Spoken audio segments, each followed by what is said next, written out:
Hi, Ratna Andhra food சேனலுக்கு உங்களை அன்புடன் வரவேற்கிறோம். வாங்க, நம்ம இன்னைக்கு 5வது கஞ்சி செய்ய போகிறோங்க. இது வரைக்கும் 4 வகையான கஞ்சி செஞ்சு காமிச்சிருக்கேன். இது 5வது வகையான கஞ்சி.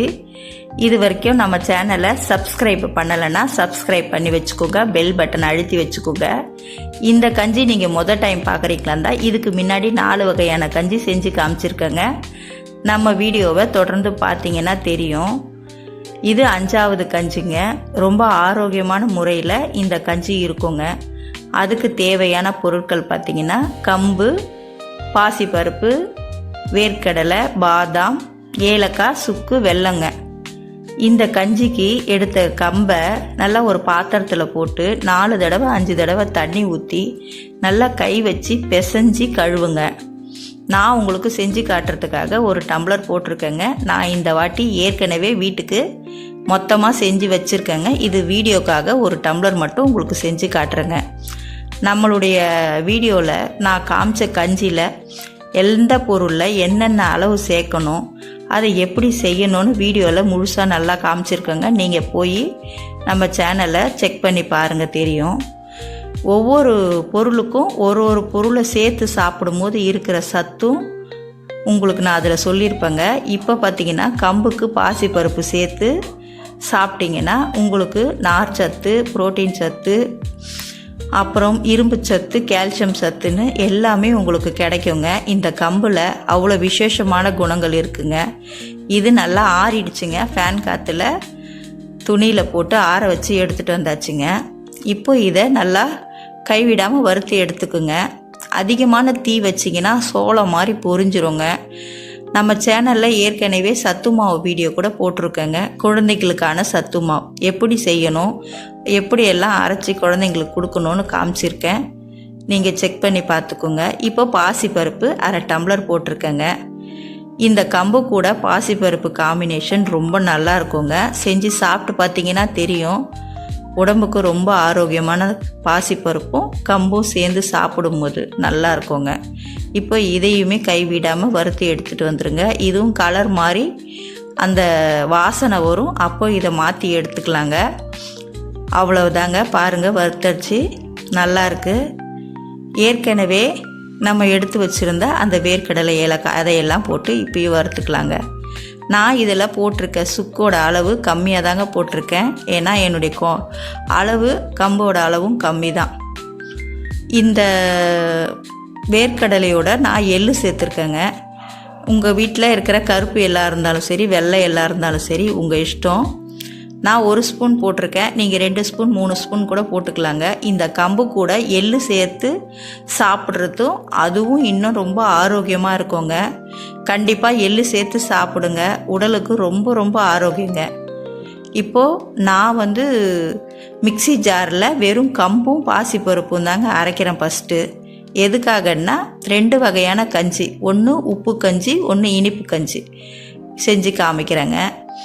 ஒரே மாவுலே 2 வகையான கஞ்சி பிரித்து அரைச்சி எடுத்து வச்சுக்கிட்டா நம்ம வீட்டில் சுகர் பேஷண்ட்டுங்க அவங்களுக்கும் யூஸ் ஆகும், நார்மலாக இருக்கிறவோ உங்களுக்கும் யூஸ் ஆகுங்க. இது இப்போ கொரகொரப்பாக அரைச்சிக்கலாங்க. ரொம்ப நைஸாக அரைக்கக்கூடாதுங்க. ஏன்னா சுகர் பேஷண்ட்டு உப்பு போட்டு சாப்பிட்றாங்க.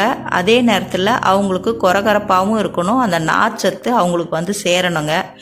பொதுவாக சுகர் பேஷண்ட்டு இந்த மாதிரி கஞ்சி எடுத்துக்காமல் நிறைய நேரம் ஊற வச்சு அதை வேக வச்சு சாப்பிட்றது தான் ரொம்ப பெஸ்ட்டு. என்றைக்கோ ஒரு நாள் இந்த மாதிரி கஞ்சியாகவும் சாப்பிட்டுக்கலாம். ஆனால் சாப்பிடும்போது கொஞ்சம் கட்டியாக சாப்பிட்ணுங்க. இப்போ சுக்க தோல் சீவிட்டு மிக்சி ஜாரில் இடித்து சேர்த்துக்குங்க. மிக்சி ஜாரில் நல்லா நைஸாக அரைச்சி எடுத்துகிட்டு வந்துடுங்க அந்த பவுடரை, வேர்க்கடலை போட்ட பவுடரை. இப்போ பாருங்கள், நல்லா நைஸாக அரைச்சாச்சுங்க.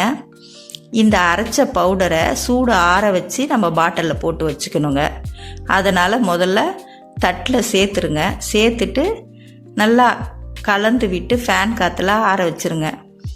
நல்லா ஆறுனதுக்கு அப்புறமா நம்ம ஒரு பாட்டிலில் போட்டு வச்சுக்கலாங்க. இந்த மாதிரி நீங்கள் கஞ்சி பவுட்ரு சேர்த்திங்கன்னா ஒவ்வொரு டம்ளரு 2 டம்ளர்னு அரைச்சி எடுத்து வச்சுக்கிட்டிங்கன்னா கொஞ்சம் நாளைக்கு வாசனையோடு நீங்கள் சாப்பிட்லாங்க. ரொம்ப அதிகமாக செஞ்சு எடுத்து வச்சிங்கன்னா அந்த வாசனையெல்லாம் போயிடும், சாப்பிட்றதுக்குமே மனம் இருக்காதுங்க. இப்போது கம்பங்கஞ்சி ரெடி ஆயிடுச்சுங்க. நம்ம சேனலில் ஏற்கனவே 4 வீடியோ போட்டிருக்கேன். இது 5வது வீடியோங்க. இந்த மாதிரி பாட்டிலில் அரைச்சி சேவ் பண்ணி எடுத்து வச்சுக்கோங்க. ஒவ்வொரு நாளைக்கு ஒவ்வொரு வகையான கஞ்சி குடிக்கலாங்க. மணமாகவும் இருக்கும். ஒவ்வொரு பொருளில் இருக்க சத்தும் நம்ம உடம்புக்கும் கிடைக்குங்க. ஒரு நாள் உளுந்து கஞ்சி, ஒரு நாள் கருப்பு கவுனி அரிசி கஞ்சி, ஒரு நாள் பார்லி கஞ்சி, ஒரு நாள் திணை அரிசி கஞ்சிங்க. நம்ம செஞ்சு காட்டுற எல்லா பொருளுமே ரொம்ப ஆரோக்கியமாகவும் சத்தாகவும் இருக்குங்க. அதே நேரத்தில் மனம் பார்த்திங்கன்னா இதை அடிச்சுக்கிறதுக்கு ஆளே இல்லைங்க. இதோட பொருள் இதோட இது சேர்த்து இதோட இது சாப்பிட்ணுன்னு நான் சொல்லியிருக்கேங்க. இப்போ பாருங்கள், இனிப்பு கஞ்சிக்கு ரெடி ஆகிடுச்சு. ஒரு டம்ளருக்கு தேவையான சர்க்கரை எல்லாம் போட்டு வெந்துக்கிட்டு இருக்குங்க. இன்னொரு பக்கம் உப்பு கஞ்சிக்கு வெந்துக்கிட்டு இருக்குங்க. இந்த கம்பு, பாசிப்பருப்பு, வேர்க்கடலை, எள்ளு இதோடு சேர்த்து இனிப்பு இதோடு சாப்பிடும்போது கண்டிப்பாகவே உடம்புக்கு ரொம்ப ரொம்ப நிறைய சத்து இருக்குங்க. இதில் பெண்களுக்கு இது ரொம்ப முக்கியமானது, குழந்தைங்களுக்கும் இது ரொம்ப ஆரோக்கியமானதுங்க. சுகர் பேஷண்ட்டாக இல்லைன்னா வயசானவங்களுக்கும் இது ரொம்ப பெஸ்ட்டுங்க. அவ்வளவுதான், இனிப்பு கஞ்சி ரெடி ஆயிடுச்சுங்க. இந்த மாதிரி செஞ்சு சாப்பிட்டு பாருங்கள். டீ காஃபி காலையில் வேணாங்க, இதை குடித்தாலே போதுங்க. 10 மணிக்கு கூட நீங்கள் சாப்பிட்லாங்க. அந்த அளவுக்கு ரொம்ப ஆரோக்கியமாக இருக்கும். இப்போது நான் சொன்னல உப்பு கஞ்சி இது வெந்துக்கிட்டு இருக்கு.